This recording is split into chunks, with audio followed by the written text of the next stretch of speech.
Who is the best receiver in college football? The Biletnikoff Award released their semifinalists for the 2022 season, and there's a lot of guys who deserve to win the award, and we're going to break down each one of them and who we think deserves to win, but also who maybe was left off the list. Now, this is in alphabetical order. We start with Jordan Addison, by last name, that is.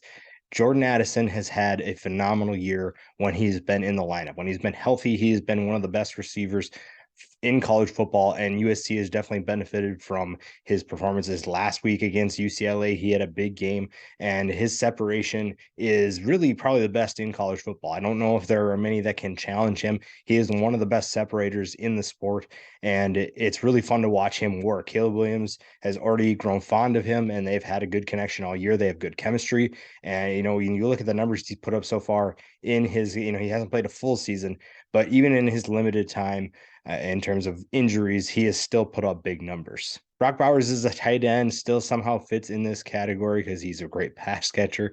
He also, should say, he somehow is more fitting to the fact that he's been nominated for Best Lineman of the Year as well. Now, don't get me wrong, I've watched him play, and there's things that he does really well, but that seemed a little bit of a stretch. Still, he has had a solid year for Georgia. Now, Georgia's offense isn't the most explosive on a consistent basis, but Brock Bowers has found ways to be extremely explosive. You look at his game against South Carolina, even the game against Kent State, where he had 2 rushes for 77 yards and 2 touchdowns. He has been really good for Georgia. He has been one of the more consistent players on the Bulldogs roster, and that offense really thrives because he's in it.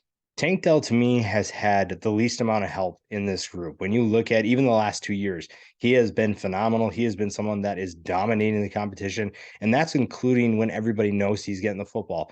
You look at the gap this year between him and the second best receiver on Houston. He has 61 more catches, 668 more yards, and 8 more touchdowns. There is not a single receiver in college football that can match that gap. There is not anybody that is close to him in terms of all 3 numbers. And that's crazy. The fact that teams still know he's getting the football and he's still able to cook DBs, that says a lot about what you can do. Now, to me, that should carry some weight. I think that should carry some importance. Yes, a guy like Jordan Addison is very good and he's playing really good competition. It's not that Tank Dell isn't playing good competition, but you can make an argument that he's not playing the most elite competition. Maybe Jordan Addison is a bad example, given that UCLA, what maybe isn't the best team to highlight, but also the Pac-12 isn't exactly elite overall in terms of stopping the pass either. So Tank Dell, to me, the fact that he's doing what he's doing makes him a worthy candidate. He should be a finalist, in my opinion, and he definitely deserves to be in that conversation for winning the award. Next up, UNC wide receiver Josh Downs, another guy who has been doing a lot for his team. The emergence of Drake May, the elevation of Drake May's game has been the biggest contributing factor to Downs' success. Now, he would be really good with any quarterback, but the fact that these two have found chemistry has been huge for North Carolina's offense. The Tar Heels have been scoring a ton of points once again, even without Sam Howell, and that's because Drake May is so good and because Josh Downs is able to get open and they've been able to connect. You look at his numbers, maybe not the biggest year for him, but he is still doing really, really well. We don't talk about Boston College hardly at all because of their struggles, but Zay Flowers has been a bright spot for the Eagles. You look at his production so far this year, on his pace for another 1,000-yard season, 11 touchdowns. He has had some really good games, including the 3-touchdown, 154-yard game against Wake Forest.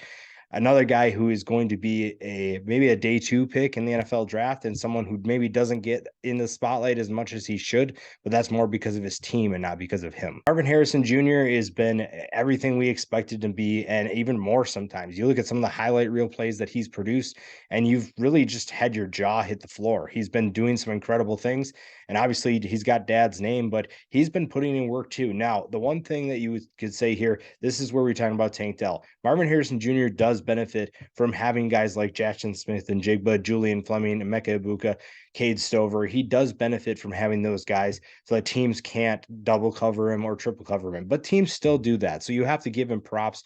You have to look at what he's been able to do, and he's on a team that's playing really good competition. And this week specifically against Michigan is going to be a huge game, maybe one in which he could steal the deal and win this award with one performance. If he has a big game against Michigan, that would be very surprising, not because he's not not good, but Michigan's defense is solid. But I think that this offense is really fun to watch, and Harrison Jr. has been a big reason why. Iowa State's had its fair share of struggles, and a lot of these guys on this list, it feels like they're on teams that either are struggling or don't get the recognition that they deserve. And Xavier Hutchinson is another one of those guys. He's already over 100 catches on the year, and he has been the most consistent player for Iowa State. He has been Hunter Decker's favorite target, as you can see by his numbers. And it's really fun to watch a guy like him go to work. And it's like on a team like Iowa State, who again doesn't get a lot of attention, but their wide receiver puts on a show. And the hype with this guy died a little bit because of Tennessee's struggles, but Jalen Hyatt is one of the fastest players in college football, and he was putting on an absolute show. The game against Alabama was obviously the highlight of his season so far, and it's easy to see why he is one of the semifinalists. Now, it's going to be interesting to see if he makes it as a finalist because recency bias might hurt him because Tennessee has been struggling. If he has a big game in the final week against Vanderbilt, maybe that puts him in the finalist category, but it's going to be interesting to see with him because again, this was kind of an early year. He exploded and now he's kind of cooled off, but this has still been a really good year for a team that really needed someone to step up when Cedric Tillman went down and Jalen Hyatt answered the call. Quentin Johnson is interesting because teams definitely know that they need to cover him. They are very aware of a potential top 5 pick. And yes, other guys have thrived. Darius Davis has had a good year. Savion Williams, other guys, Tay Barber, Kendre Miller, those guys have thrived in the offense because Johnson commands most of the attention. Now, he doesn't have the best stats. In fact, he has the second worst stats of anybody on this list. However, it's the fact that he commands most of the attention and still does quite a bit of good for TCU's offense, even with that attention. It's really fun to watch him cook. It's really fun to watch him play against DBs, play against good competition, and it's fun to watch him put his NFL skill set to work and showcase why he could be a top 5 pick in next year's draft. Charlie Jones comes from Iowa to Purdue, and that's not a transfer that you wouldn't necessarily think is going to be an explosive change. And Charlie Jones has been a big bright spot for Purdue. 93 catches already on the year, 11 touchdowns. At times, he has been really the only thing that's been exciting about Purdue's offense. And that's surprising. When you come from a team like Iowa, who does not throw the ball very often, to a team like Purdue that's going to try to sling it all over the field, I don't think this is the candidate that you would have picked to be the leading receiver. However, he has been a really fun player to watch. He has been someone that I've really enjoyed to see produce, and he's been kind of that sleeper pick that is really put in the work and been able to rise to the top. And now he's a semifinalist for best receiver in college football. Maybe the only player that can challenge Tank Dell in terms of production between him and the next guy is Rishi Rice. SMU's wide receiver has been an absolute unit for the Mustangs, and at times he's Tanner Mordecai's first, second, and third read.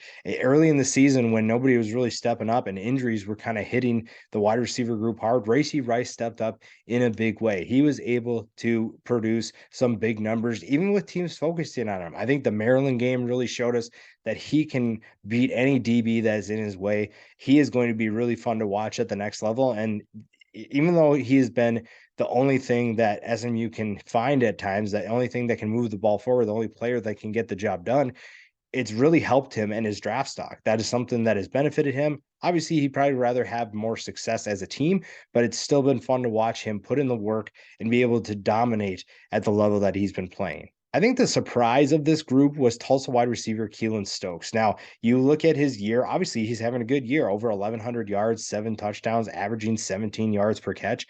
I don't think anybody really expected that. I don't think if you were coming into the season, Keelan Stokes might not even be in your top 50 for wide receivers. Now he's a semifinalist. That's insane. I think that speaks to what he's been able to do. He's a veteran. He's been at Tulsa for a long time, and he's found some chemistry with Davis Brin, with the quarterbacks that have been playing, but mostly Davis Brin at the beginning of the year. And that is something that has got him to the spot. Now, you could argue that other players deserve to be above him, but he's still having a good year. So really just hats off to him. That's something I don't think any of us anticipated, but it's been a really fun year for him. And it's really fun to see how he's going to go out in his final year with Tulsa. Now, when we're talking about snubs, there obviously are a bunch of people that probably are going to say, oh, this guy missed, this guy, well, whatever. And there's some good arguments. You look at guys like Ali Jennings from Old Dominion. He's having a great year for the Monarchs. And he, early in the year, he was kind of one of the headliners, if you will. And you look at even other guys like Dorian Singer from Arizona, Jacob Cohen from Arizona. Those two guys have been really good. Arizona's offense has been really exciting because they've been able to produce at a high level. Other guys you could look at, Malachi Corley for Western Kentucky. Keelan Stokes is probably the one that everybody's sitting there thinking, why is he in there? When you're in top 5 of receiving yards, it's kind of hard to ignore. But Malachi Corley currently sits 7th. Troy Horton from Colorado State is another guy you can put there. Jalen Moreno Cropper. Fresno State is probably a different team if Jake Haener does not get hurt, but Jalen's almost over 1,000 yards, and that's with a backup quarterback playing multiple games. So that's another thing to keep an eye on. That's another thing to think about is some of these guys that aren't making it, that aren't in the finalist or semifinalists, are going to be really good players. A guy like A.T. Perry, even too, maybe doesn't have the numbers that would match up with these guys, but at times he has been an absolute beast. Demario Douglas from Liberty, even Marvin Harrison Jr.'s teammate Emeka Ibuka, a really big year for him. I don't think anybody really expected him to be the second best receiver on Ohio State. Isaiah Winstead from ECU. There's so many options. Tyler Hudson's been having a good year for Louisville, the former transfer from Central Arkansas. There's a lot of guys that deserve to be in this group, and obviously you have to narrow it down certainly to a smaller group, and that's not easy to do, but this is a really fun group. Maybe not the most explosive group that we've seen in years past, but this is still a group that has a ton of talent. It's a deep group, in my opinion, and it's going to be really fun to see who wins the award, who becomes a finalist, because again, like we just talked about, there's a lot of good guys, there's a lot of exciting players, and all of them are very worthy of being semifinalists, but in the end, you can only pick one. The big question is, does Jordan Addison repeat as the Biletnikoff winner, or does someone else dethrone him?